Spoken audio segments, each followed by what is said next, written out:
Human street kid saves pregnant alien, not knowing she's a billionaire's wife.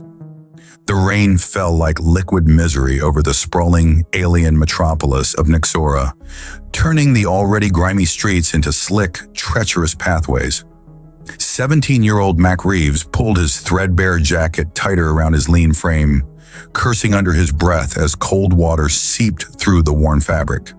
The neon signs of alien establishments cast eerie, multicolored shadows across his face, highlighting the sharp angles of his jawline and the determined set of his dark eyes. "Another glorious day in paradise," he muttered, kicking aside an empty container of what passed for food in this district. Nyxora wasn't meant for humans. Everything, from the slightly higher gravity to the air that always smelled faintly of sulfur, reminded Mac that he didn't belong. Humans were rare here, tolerated but never truly accepted among the dozens of alien species that called this megacity home. He turned down an alley, taking a shortcut back to the cramped two-room apartment he shared with his mother. She'd been coughing more lately, her once vibrant face now gaunt and pale. The medicine she needed was expensive, and their meager savings were dwindling fast. A sound stopped him mid-stride, a soft moan barely audible over the drumming rain. Mac paused, peering into the darkness between two waste disposal units. There, huddled against the wall, was a figure. "Hello?" he called cautiously. The figure shifted, and Mac caught his breath. It was a female alien with skin the color of pale blue twilight and silver hair plastered to her face by the rain. Her large almond-shaped eyes were filled with pain and fear. She wore what had once been an expensive crimson bodysuit, now torn and soiled. But what caught Mac's attention was her swollen belly. She was pregnant, very pregnant. "Please," she whispered, her voice melodic despite her obvious distress. "Help me." Mac hesitated only for a second before crouching beside her. "What happened? Are you hurt?" "They'll find me," she said, clutching her abdomen as another wave of pain washed over her. I can't go back." "Who's after you?" Mac asked, but she only shook her head, silver tears mingling with the rain on her cheeks. Making a split-second decision, Mac looked around and spotted an abandoned hover cart from the nearby market. He dragged it over, ignoring the screech of metal against pavement. "I know someone who can help," he said, gently helping her into the cart.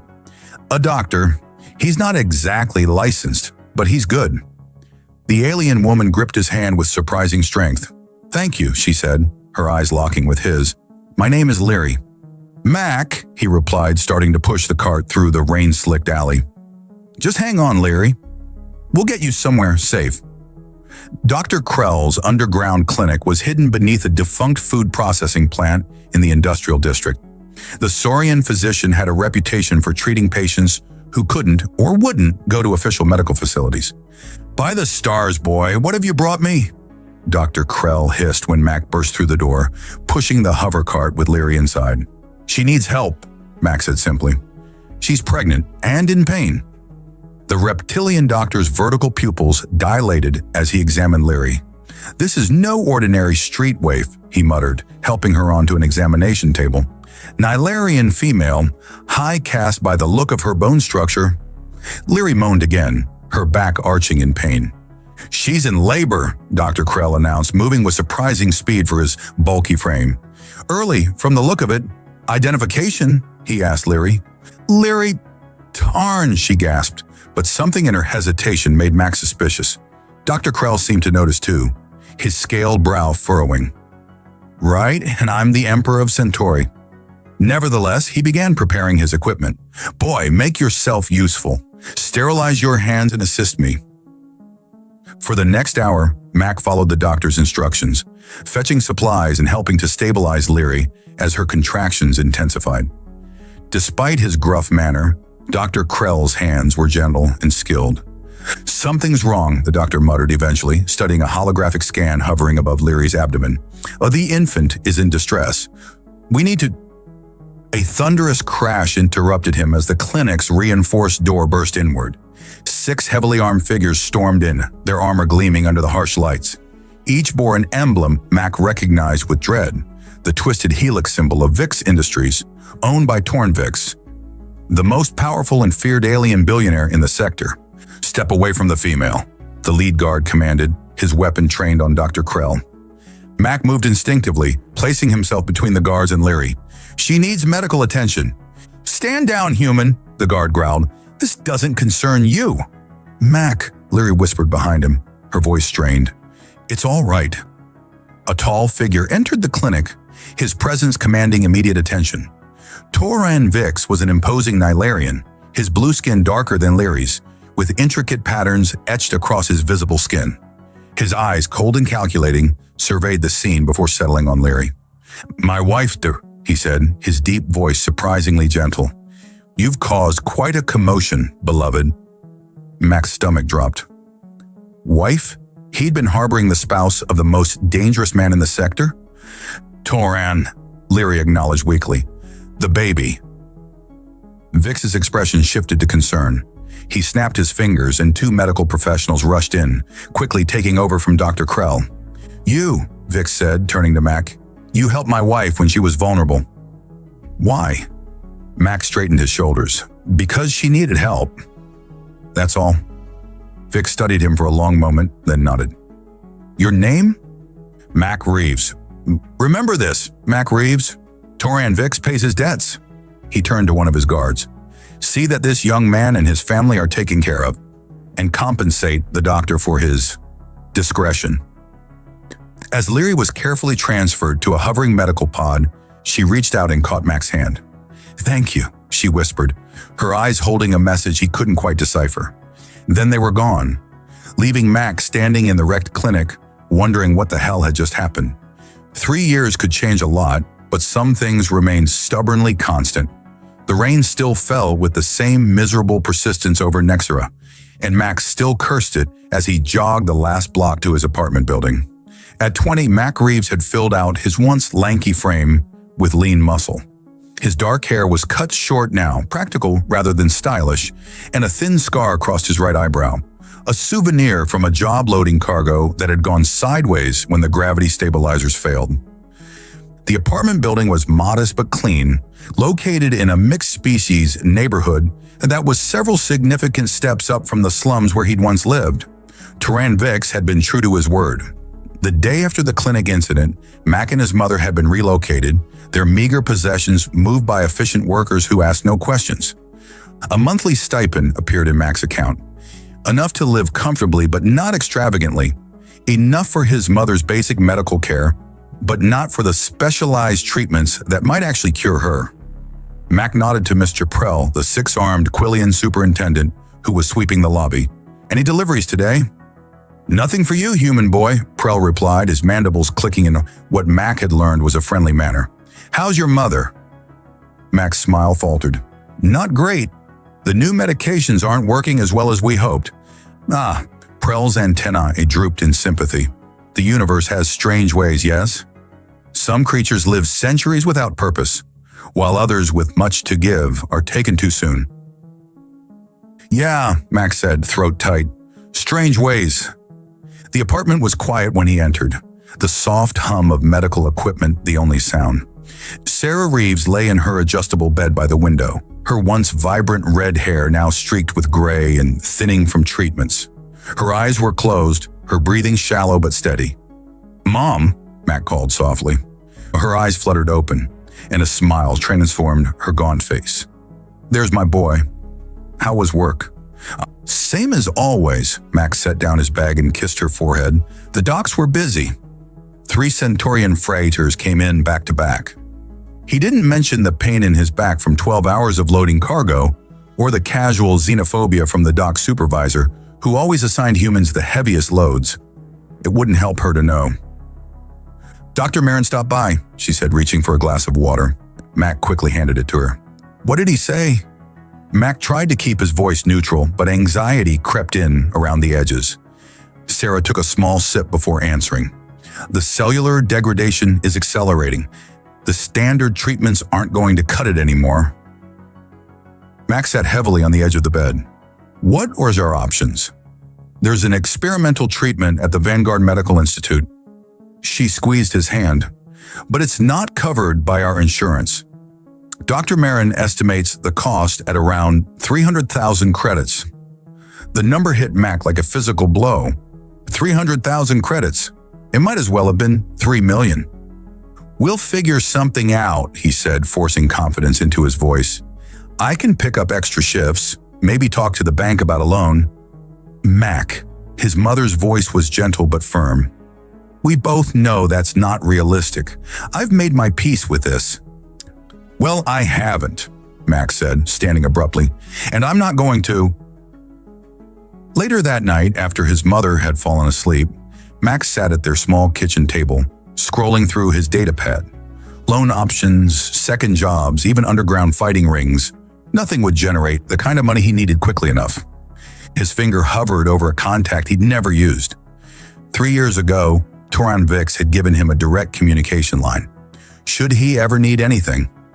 Mac had been too proud to use it, determined to make his own way.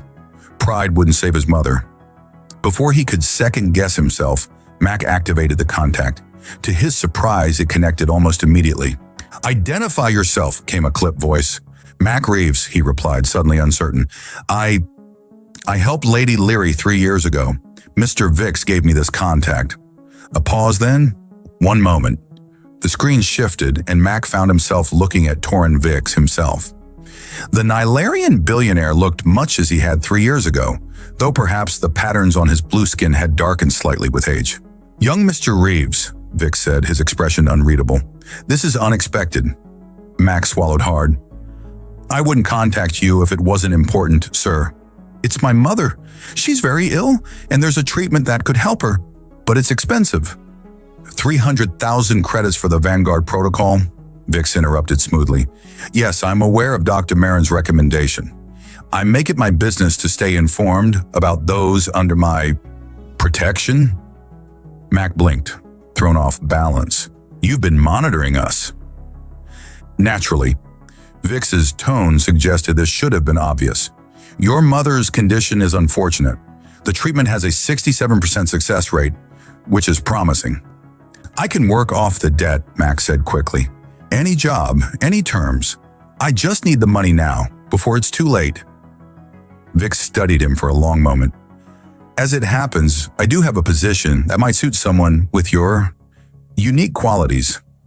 Come to my office tomorrow at noon. We'll discuss terms." The screen went dark before Mac could respond. He sat back, heart pounding. He just made a deal with the devil. Or at least, that's what the rumors about Toran Vix suggested. But if it saved his mother, Mac would face whatever consequences came his way. After all, how dangerous could it be? Vix Industries' headquarters towered over central Nexera like a gleaming spear thrust into the sky. Unlike the organic, flowing architecture favored by most alien constructions, Vix's building was all sharp angles and reflective surfaces, intimidating by design. Mac straightened his collar as the elevator ascended silently. He'd bought the nicest clothes he could afford for this meeting, but standing in this elevator with its polished obsidian walls, he felt woefully underdressed. The doors opened directly into Toran Vix's office, a vast space dominated by a panoramic view of the city. The Nilarian billionaire stood with his back to the entrance, hands clasped behind him. "Punctual," Vix remarked without turning, a rare quality these days.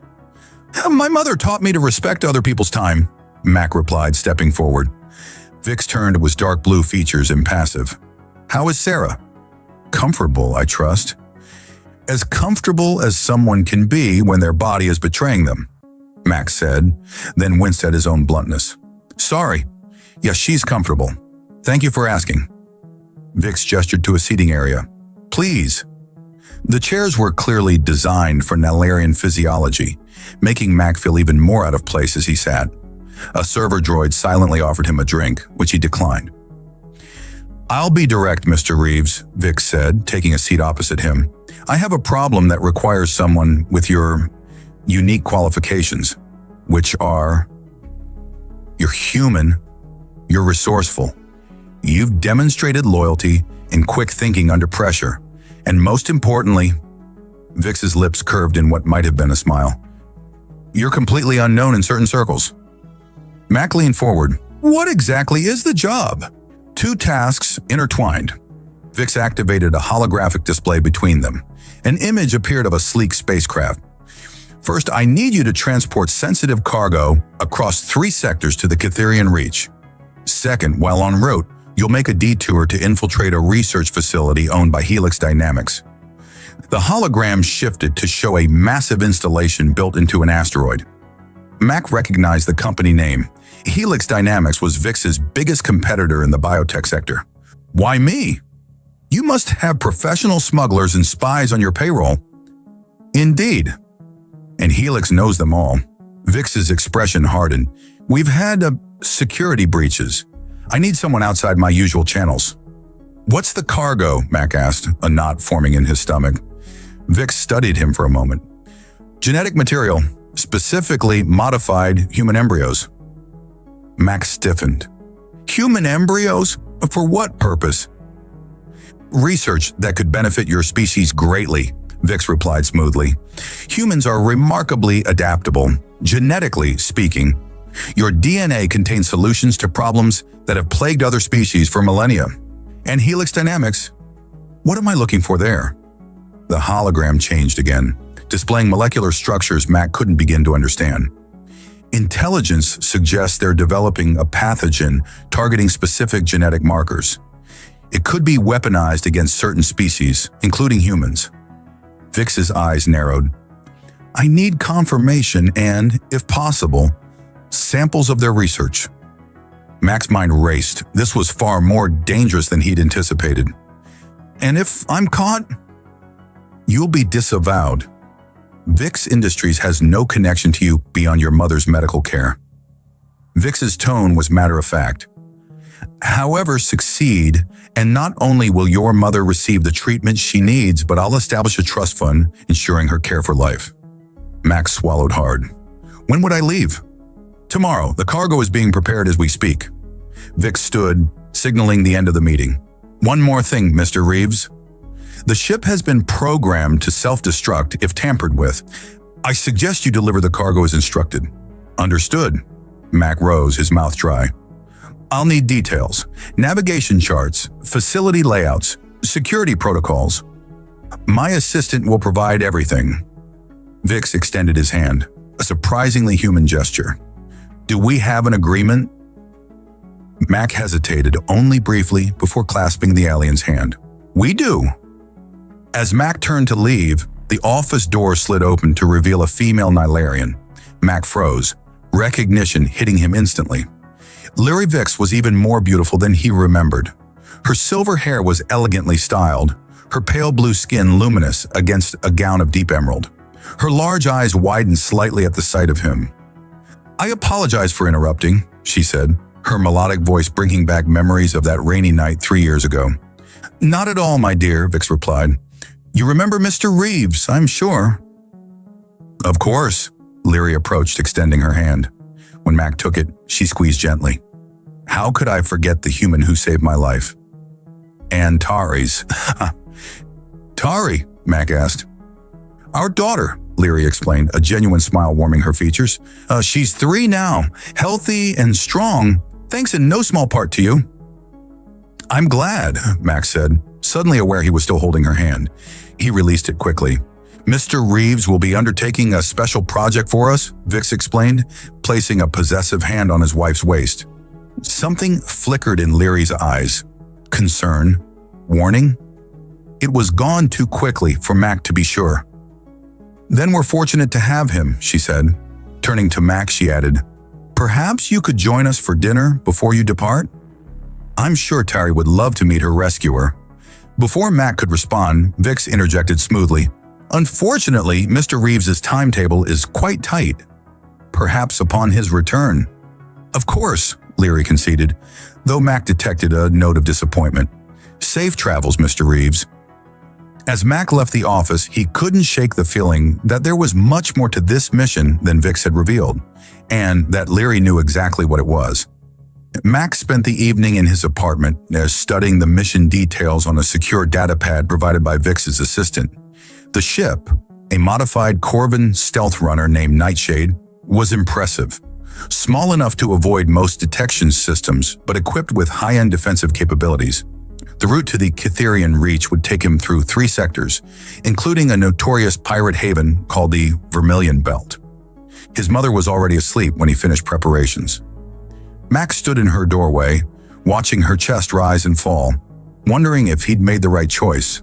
If something went wrong, she might never know what happened to him. A soft chime from his personal comm unit interrupted his thoughts. The message was text only, from an encrypted source. Meet me.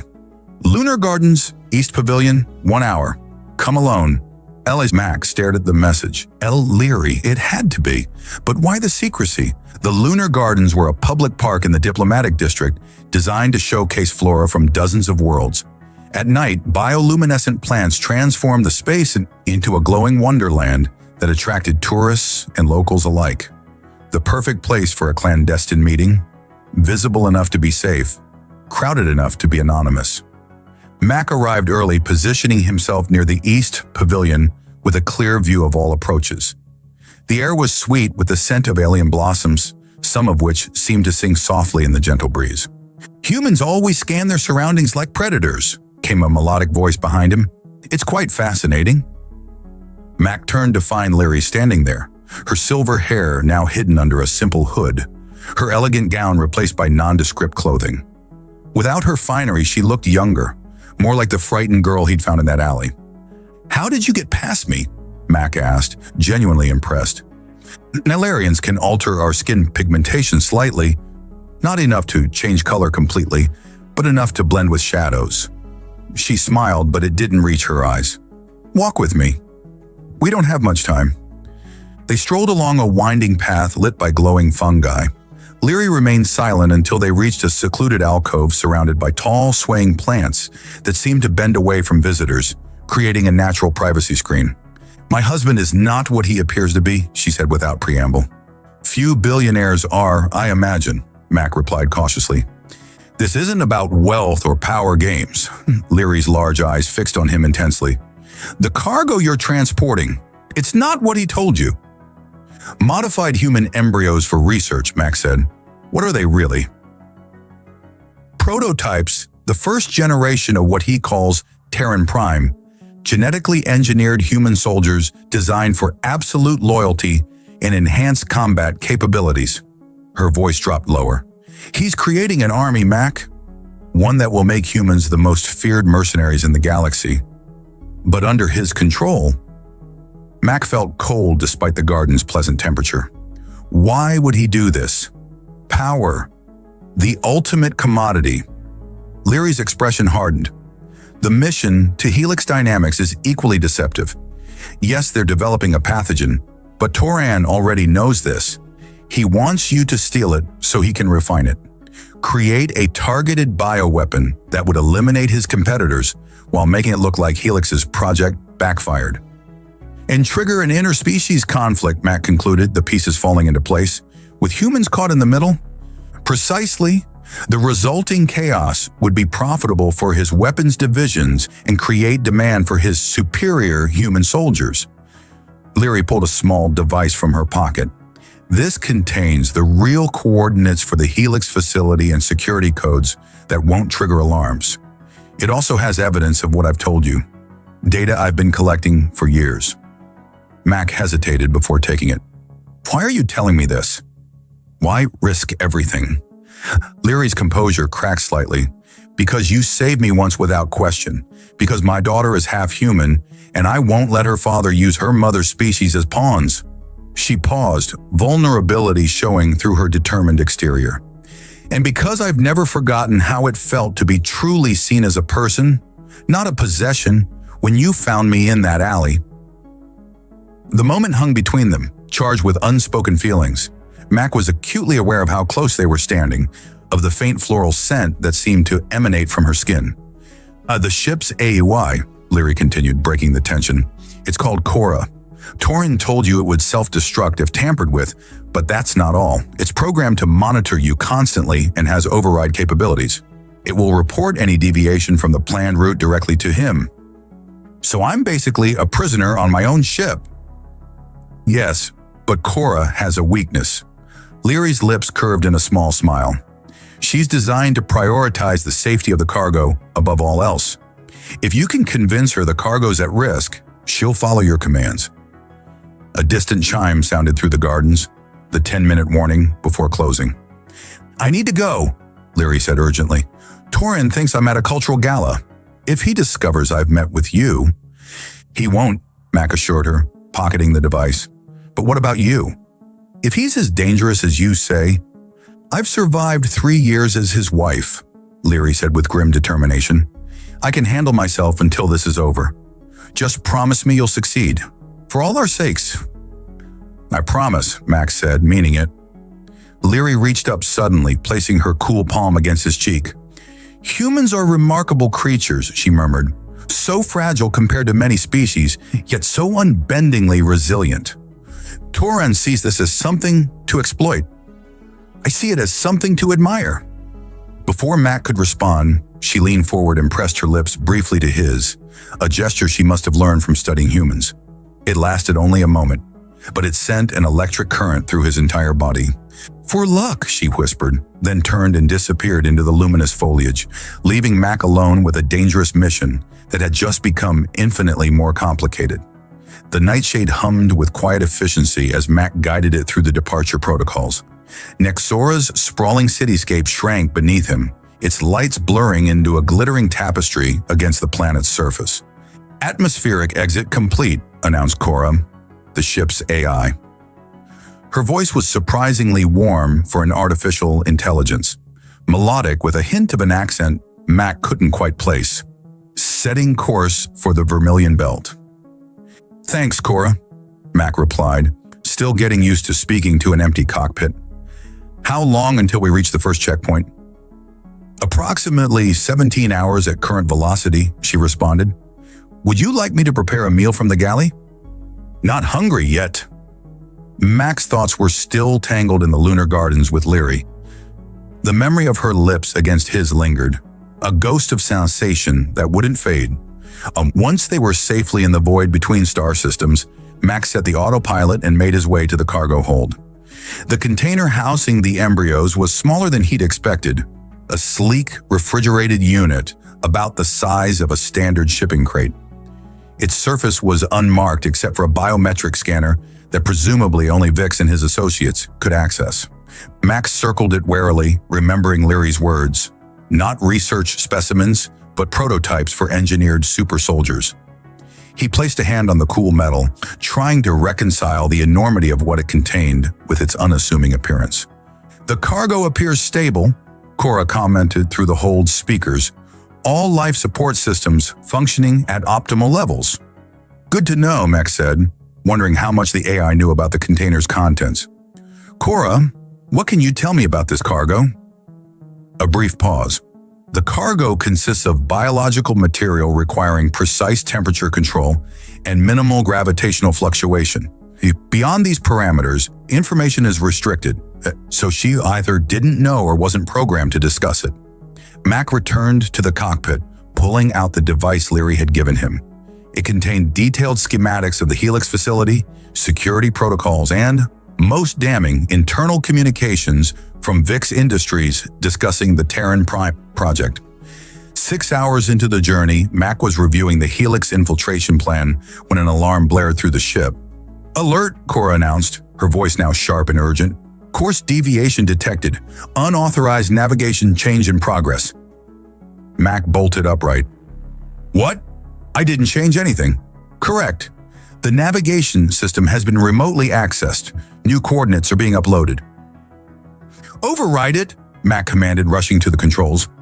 "Unable to comply." The override carries Chairman Vex's highest authorization code. The ship banked smoothly, its engines adjusting to the new vector. Mac's mind raced. Had Vix discovered Leary's betrayal? Was this a trap? "Cora, where are we heading now?" "Coordinates indicate a location in the Sarin Nebula. There are no charted stations or outposts at this destination." The Sarin Nebula, a vast cloud of ionized gas and cosmic dust on the edge of the sector. The perfect place for an ambush, or a discreet execution. "Cora, scan the cargo for any unusual signals or transmissions." Another pause, longer this time. Scan complete. A tracking beacon has been detected within the cargo container. The signal activated approximately 7 minutes ago. Mac's blood ran cold. Is the signal coming from inside the container or from the container itself? Analysis indicates the signal originates from within the biological material. The embryos themselves are transmitting, Mac asked, incredulous. Correct. The genetic material appears to have been modified to include synthetic components capable of generating a subspace signal when exposed to specific radiation frequencies. Mac paced the cockpit, mind working furiously. And we just passed through a radiation belt, didn't we? Affirmative. The Colian belt emits precisely the type of radiation that would activate such components. This changed everything. If the embryos themselves were rigged to broadcast their location, then Vix had never intended for them to reach their supposed destination. The entire mission was a setup. Cora, I believe the cargo is at risk, Max said carefully, remembering Leary's advice. The tracking signal could attract unwanted attention. Threat assessment in progress? Cora replied. After a moment, she added, long-range scanners have detected 3 vessels on an intercept course. Estimated time to contact, 43 minutes. Pirates? Mac asked. Unknown. Vessels are running without identification transponders. Or they could be Vix's own people coming to eliminate me and retrieve the cargo, Mac muttered. Cora, I need to protect the cargo. Can you jam the tracking signal? Negative. The signal uses a frequency modulation that cannot be blocked without risking damage to the biological material. Mac took a deep breath. Then we need a new plan. The cargo's safety is compromised on our current course. I'm inputting new coordinates. He quickly accessed Leary's device, transferring the real location of the Helix facility to the navigation system. Warning, Cora intoned. These coordinates deviate from Chairman Vix's instructions. The chairman's instructions didn't account for the cargo being tracked, Mac countered. Primary directive is to protect the cargo, correct? Affirmative. Then we need to evade pursuit and secure the cargo at a safe location. The facility at these coordinates has advanced security systems that can shield the tracking signal. Cora was silent for several seconds, an eternity for an AI. Finally, she responded, logic is sound. Recalculating course to new coordinates, the ship pivoted again, accelerating away from the approaching vessels. Mac allowed himself a moment of relief before his personal comm unit chimed with an incoming message. His stomach dropped as he saw the sender. Nyxora Central Medical Center. The message was brief and devastating. His mother had suffered a catastrophic decline in the past hour. Her life support had been downgraded to minimal intervention, per instructions from the financial guarantor, Vix Industries. A second message followed immediately, this one from Vix himself. I know what you're planning, Mr. Reeves. Return to your original course immediately, or your mother won't survive the night. You have 30 minutes to comply. Max stared at the screen, a cold fury building inside him. Vix had planned for every contingency, including Leary's potential betrayal. He'd kept Sarah Reeves as leverage, a finger on the scale to ensure Mac's cooperation. But Vix had miscalculated. He didn't understand what humans were capable of when pushed too far. Cora, Max said, his voice steady despite the storm raging within him. Maximum acceleration to the Helix facility. And prepare all defensive systems. We're going to have company. Incoming transmission, Cora announced as the Nightshade pushed its engines to their limits. Origin encrypted. Mac's finger hovered over the accept button. Could be a trap, a way for Vix to track his exact position, but it could also be Leary with vital information. Accept, he decided, bracing himself.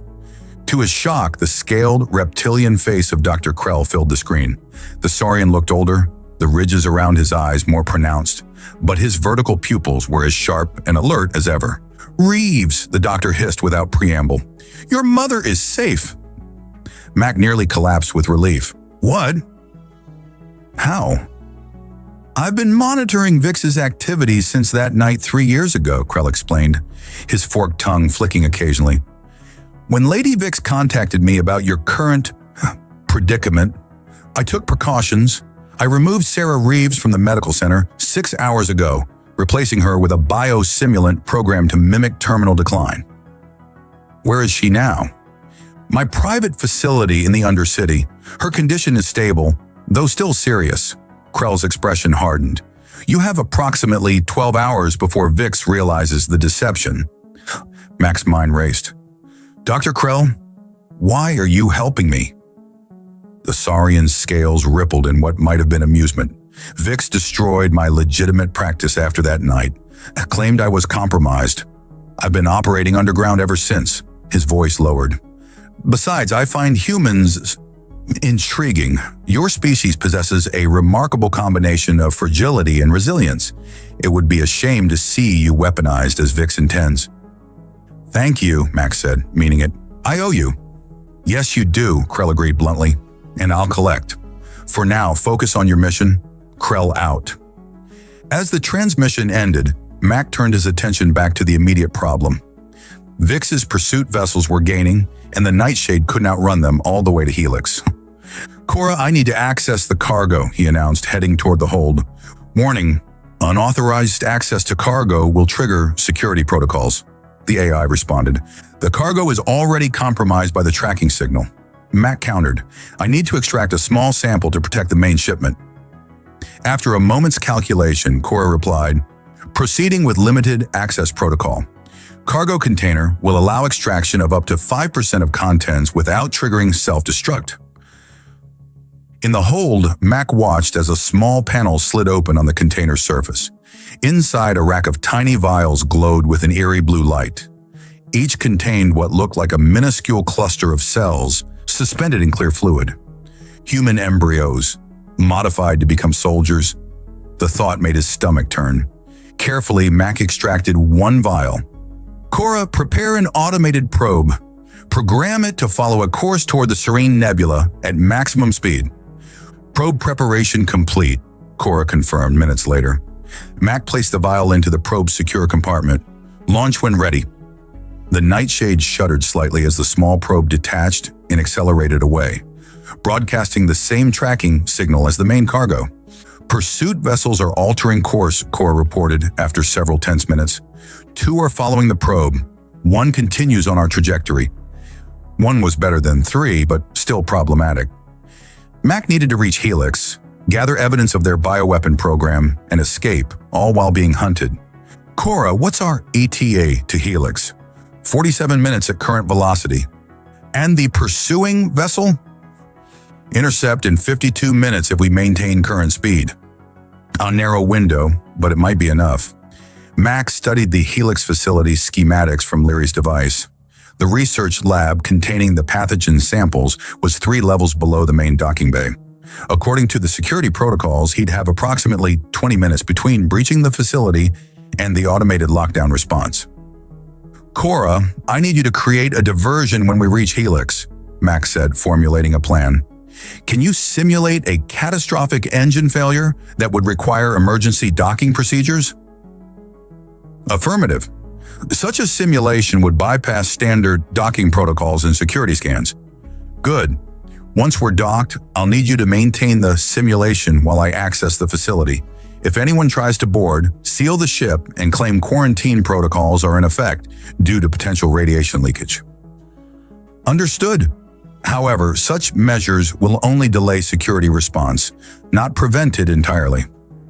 I just need enough time to get in and out, Max said, checking the compact blaster Vix had provided.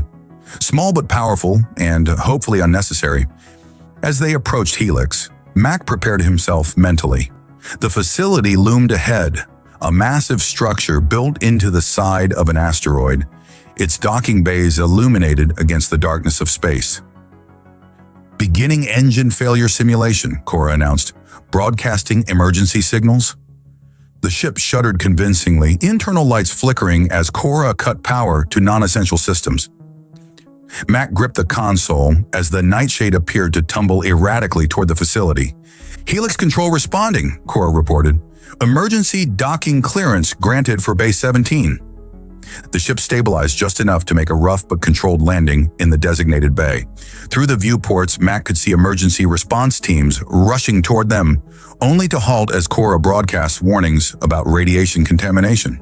You have approximately 18 minutes before they override the quarantine, Cora informed him. Mac nodded, pulling on a maintenance worker's uniform he'd found in the ship's storage. If I'm not back in 15 minutes, initiate departure procedures regardless. The cargo must not fall into either Vix's or Helix's hands. Acknowledged. Good luck, Mac Reeves. Slipping out through the maintenance hatch, Mac blended with the chaos of the emergency response. His heart pounded as he made his way deeper into the facility, following the route memorized from Leary's schematics. The research lab was exactly where the plans indicated, a sterile, white environment filled with advanced equipment. At its center stood a sealed chamber containing what appeared to be various biological samples. Working quickly, Mac accessed the main terminal using the security codes Leary had provided. The screen flickered to life, displaying research data that confirmed his worst fears. Helix was indeed developing a pathogen targeting specific genetic markers, including those common in humans. He downloaded the data onto a secure drive and collected samples of the pathogen, carefully sealing them in a containment unit.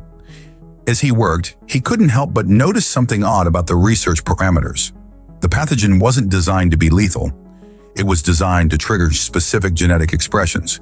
The realization hit him like a physical blow. This wasn't a weapon to kill humans. It was a tool to activate the synthetic components in Vix's modified embryos, triggering their enhanced capabilities remotely. Helix and Vix weren't competitors, they were collaborators. An alarm blared, cutting short his investigation. Security breach in Research Lab Delta, announced an automated voice. All personnel evacuate immediately. Containment protocols initiating in 3 minutes. Time was up. Max sprinted back toward the docking bay, evidence in hand, as security shutters began closing throughout the facility. Max sprinted through the closing security shutters, sliding under the final one, just before it sealed the corridor. The containment alarms blared throughout the facility as he raced toward the docking bay, clutching the evidence against his chest. "Cora, status report!" he gasped into his comm unit. "Security forces converging on Bay 17, the AI responded. "Departure window closing rapidly." "Start the engines. I'm almost there." Rounding the final corner, Max skidded to a halt. The docking bay was crawling with Helix security personnel, and standing directly between him and the Nightshade was a figure he instantly recognized, Torrin Vix. The Narration billionaire looked different outside the controlled environment of his office. His blue skin seemed paler, the intricate patterns less vibrant. He was flanked by 4 armed guards, but it was the expression on his face that caught Mac off guard. Not rage, but something closer to desperation.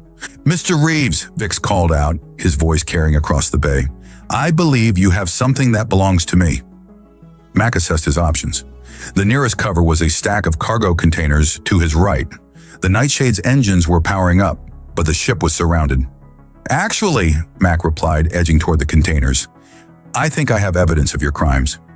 Collaborating with Helix to create bioweapons, engineering human embryos into soldiers, the Galactic Council will be very interested." "You understand nothing," Vix snarled, his composure cracking. "Drop the evidence and the samples." Final warning.